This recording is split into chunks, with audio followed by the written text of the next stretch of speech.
Já ouviu termos como cromossoma simples, cromossoma duplo, ou ainda célula haploide ou diploide? Se sim, tirou a sorte grande, pois a aula de hoje é exatamente para esclarecer o significado destes conceitos. Material genético, depois da vinheta.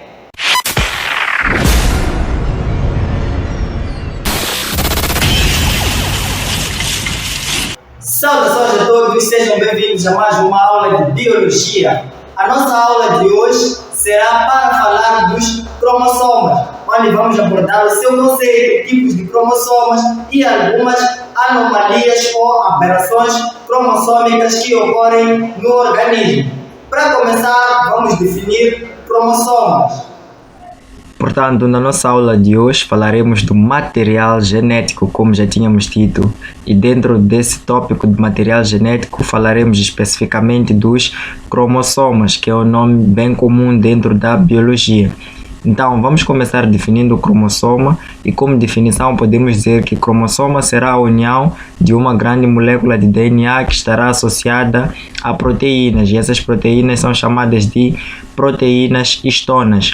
Tal como podemos ver aqui nessa imagem, para chegarmos ao estado de cromossoma completamente condensado, passamos por alguns estágios aqui, que podemos chamar de níveis de compactação ou condensação desse cromossoma. Numa primeira fase, teremos essa molécula de DNA que vai enrolar-se ao redor de certas proteínas que chamamos de proteínas histonas. E essa estrutura que surge dessa união entre molécula de DNA e proteínas histonas, numa primeira fase é chamada de nucleossomo. Então, esse nucleossomo pode atingir um grau de compactação maior, que é essa aqui que nós conseguimos ver aqui. E essa estrutura aqui, que será um nucleossomo mais compacto, será chamada de solenoide. Então, o solenoide é que vai aderir-se a uma estrutura que é chamada de esqueleto proteico. E nesse esqueleto proteico vai enrolar-se até formar essa estrutura aqui com formato de bastão aqui, né? Que conseguimos ver aqui diversos bastões, que será o nosso cromossoma. Então, cromossoma, na verdade, é essa união de DNA com essas proteínas histonas, até atingir um determinado grau de compactação, que é esse que nós conhecemos. Então, depois de definirmos cromossomas, é importante sabermos que existem alguns tipos de cromossomas. Numa primeira fase, vamos falar dos cromossomas simples e cromossomas duplos. Quando falamos de cromossoma simples, na verdade estamos a falar de um cromossoma que apresenta apenas 2 braços e um centrômero. Então, este aqui seria o esquema de um cromossoma. Teríamos aqui em cima um braço, que seria essa estrutura, e o segundo braço aqui embaixo. E no meio teríamos o centrômero. Então, um cromossoma simples é aquele que apresenta 2 braços e um centrômero.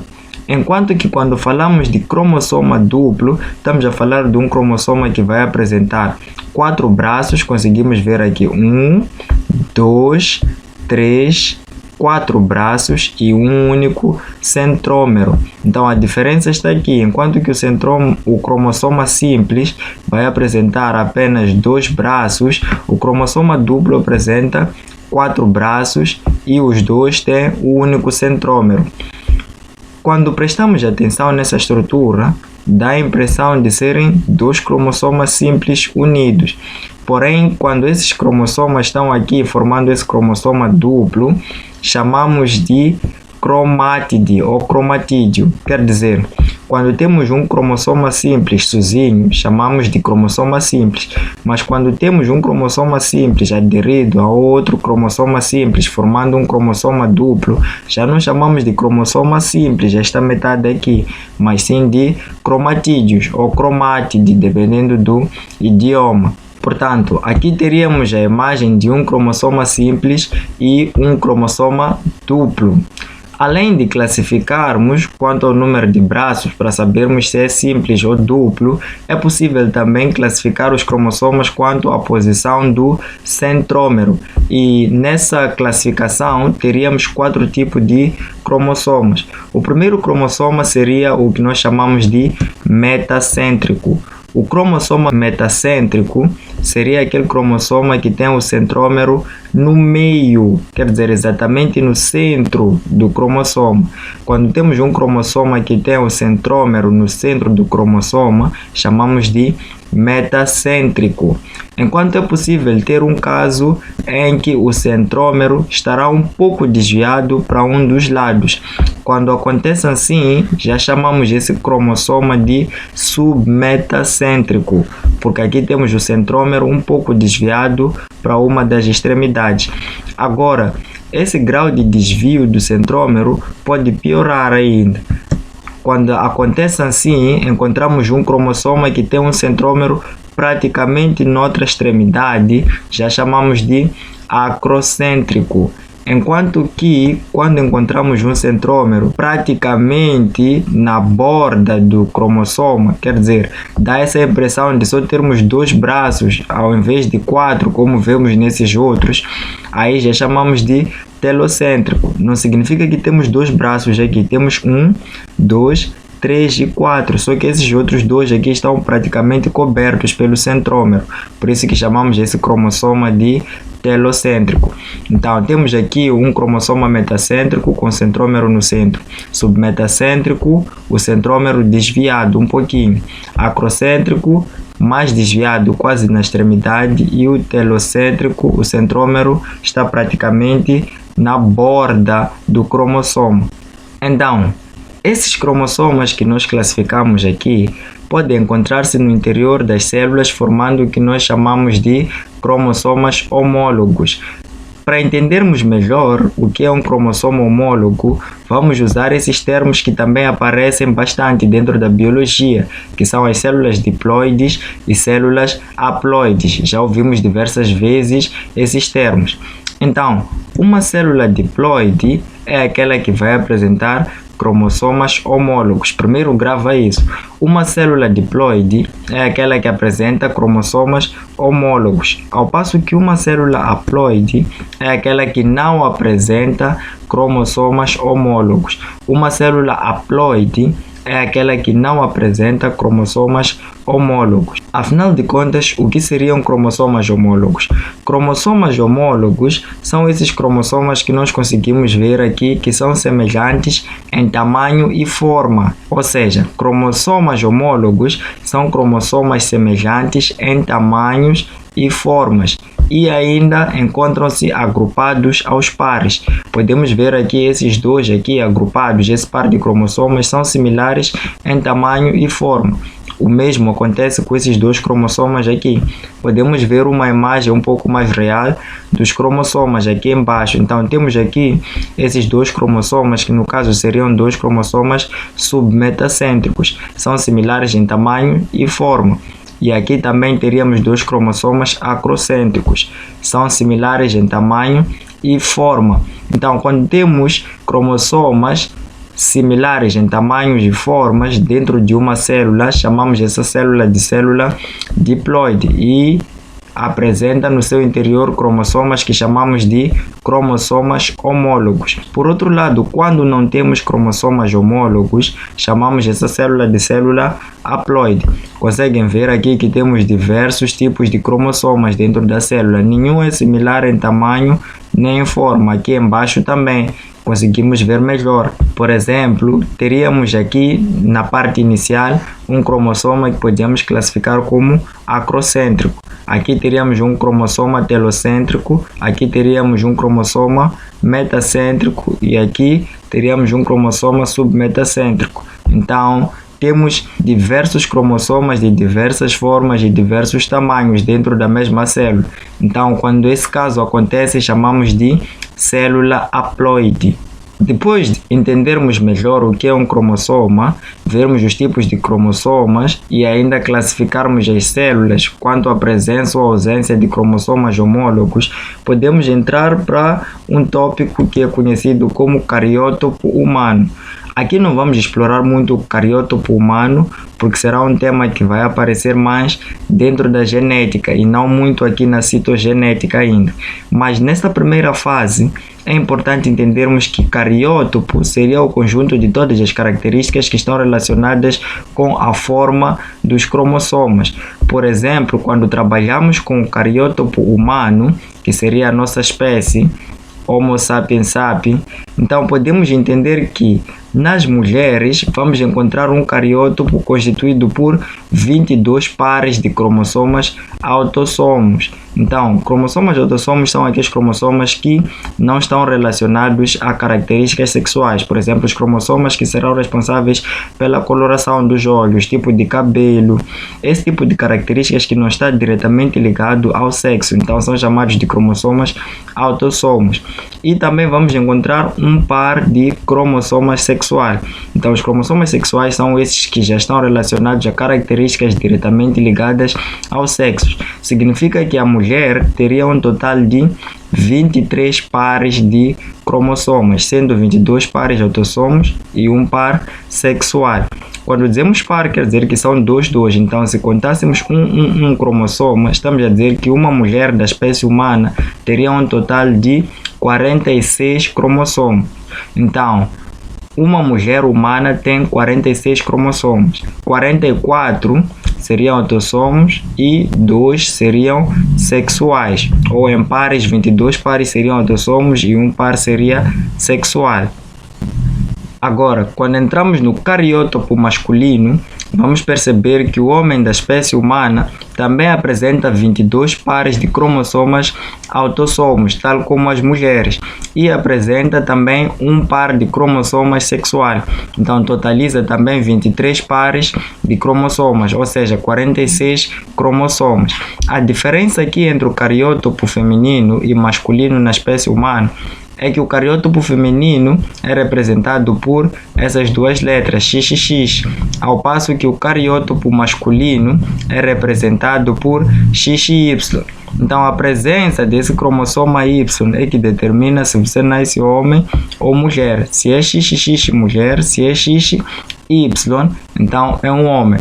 Podemos também representar desse jeito aqui: 22 cromossomas autossomos mais um cromossoma sexual, XXX para as mulheres, ou aqui 22 autossomos e um sexual, que seria XY para os homens. Então, esse seria o cariótipo humano. Quando trabalhamos com o cariótipo, encontramos aqui uma coisa que nós chamamos de aberrações cromossômicas. As aberrações cromossômicas, apesar de ter esse nome um pouco assustador, muito pesado na minha opinião, seriam desvios que ocorrem dentro do cariótipo normal da espécie. Ou seja, quando há uma mudança, seja no número de cromossomas ou na forma dos cromossomas que estão ali no cariótipo dessa espécie, e esse desvio torna o cariótipo desse indivíduo diferente dos outros indivíduos da mesma espécie, chamamos de aberrações cromossômicas. Podemos ter aqui alguns exemplos de aberrações cromossômicas. Por exemplo, a síndrome de Down, a síndrome de Turner e a síndrome de Klinefelter. Então, esses aqui serão alguns casos de aberrações cromossômicas que estarão ligadas à alteração do número de cromossomas na espécie humana, ou seja, mudança de número de cromossomas na espécie humana. Para entendermos essas síndromes, é importante recapitular o que dissemos anteriormente, que a espécie humana, seja homem ou mulher, apresentam no total 46 cromossomos, ou seja, 23 pares de cromossomos, onde 22 são autossomos e um par é sexual. Então, depois de sabermos isso, vamos perceber que na síndrome de Down, na verdade, o que vamos ter é acréscimo de um cromossoma no par 21, ou seja, se temos 23 pares de cromossomas, ao contarmos esses pares, quando chegarmos no par 21, vamos perceber que não temos 2 cromossomas como é esperado, mas sim 3 cromossomas. Então, se o normal é ter 46 cromossomas no total, aqui teríamos 47 cromossomas. Então já é uma alteração no número de cromossomas. E isso aí é o que chamamos de síndrome de Down, quando essa alteração ocorre no par 21, aumentando um cromossomo. Como ficamos com 3 cromossomas no par 21, essa síndrome também é chamada de trissomia. Então é normal encontrar em síndrome de Down ou trissomia do cromossoma 21. Alguns efeitos dessa alteração numérica de cromossomas é, por exemplo, o retardo mental. Então, as pessoas que são afetadas por essa síndrome geralmente costumam apresentar um retardo mental, dificuldades para aprender ou coisas do gênero. Então, essa aqui seria a nossa síndrome de Down. Agora, a síndrome de Turner já afeta os cromossomas sexuais. Par 21, ainda estamos nos cromossomas autossomos, porque dissemos que temos 22 pares de autossomos e só um sexual, que seria o último. Então, se falamos de par 21, ainda estamos lá nos cromossomas autossomos. Agora, aqui na síndrome de Turner, já estaremos no 23º par, que é o par sexual. Então, o que vai acontecer aqui nessa síndrome é que teremos um cromossoma sexual ao invés de 2. Nós dissemos lá que nas mulheres encontramos XXX, são 2 cromossomas. Mas aqui na síndrome de Turner vamos encontrar apenas um X e não 2. Então, se o normal é ter 46 cromossomas, uma pessoa afetada por síndrome de Turner tem apenas 45 cromossomas. Falei apenas de XXX porque essa síndrome afeta geralmente mulheres, então afeta pessoas do sexo feminino. Então, como devíamos ter 2 cromossomas, mas encontramos apenas um cromossoma, isso é chamado de mono, por causa de um cromossoma, somia. Então, a monossomia, que é a síndrome de Turner, é essa que reduz um cromossoma no par sexual. Então, no lugar de termos 2 X, que seria XXX, vamos encontrar apenas um X. Então, pessoas com síndrome de Turner também podem apresentar um leve retardo mental. Mas, além disso, como está relacionado ao par sexual, vamos encontrar alguns efeitos diretamente ligados ao sexo, como é o problema do desenvolvimento de órgãos genitais femininos, nesse caso. Também vamos encontrar aqui algumas mulheres com problemas de infertilidade, dificuldades para engravidar, por causa da redução desse cromossoma no par 23, né, que seria o par sexual. Também temos aqui a síndrome de Klinefelter. A síndrome de Klinefelter também vai afetar o par 23 nos homens, só que aqui de um jeito diferente. Se nos homens geralmente encontramos XY no último par, aqui o que vamos encontrar é XXY. Então teremos 2X no lugar de 1X e depois ainda teremos o cromossoma Y. Então, essa pessoa, se devia ter 46 cromossomas, que é o normal, terá 47 também, tal como lá na síndrome de Down. A diferença é que aqui foi num cromossoma autossomo, aqui já é num par de cromossomas sexuais. Então, a síndrome de Klinefelter afeta os homens, ou seja, pessoas do sexo masculino. Teremos aqui mais um cromossoma X que não devia existir, porque devíamos ter apenas um cromossoma X e um cromossoma Y, e não 2 cromossomas X e um cromossoma Y. Essa será a síndrome de Klinefelter.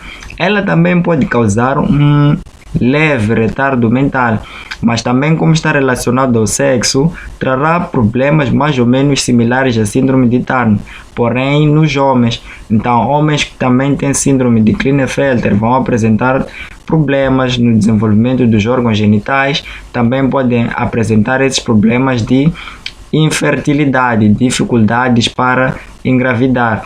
Então, essas são algumas aberrações cromossômicas relacionadas à questão numérica dos cromossomas na espécie humana. E existem outras aberrações, porém abordamos essas que são as mais cobradas nos exames de admissão. E essa foi a nossa aula de biologia sobre material genético, especificamente cromossomas. Espero que o caro estudante tenha gostado desta aula e não tenha esquecido de deixar o seu like e de compartilhar o vídeo. Aguardo numa próxima aula com esperança de trazer mais temas interessantes sobre biologia. Até mais!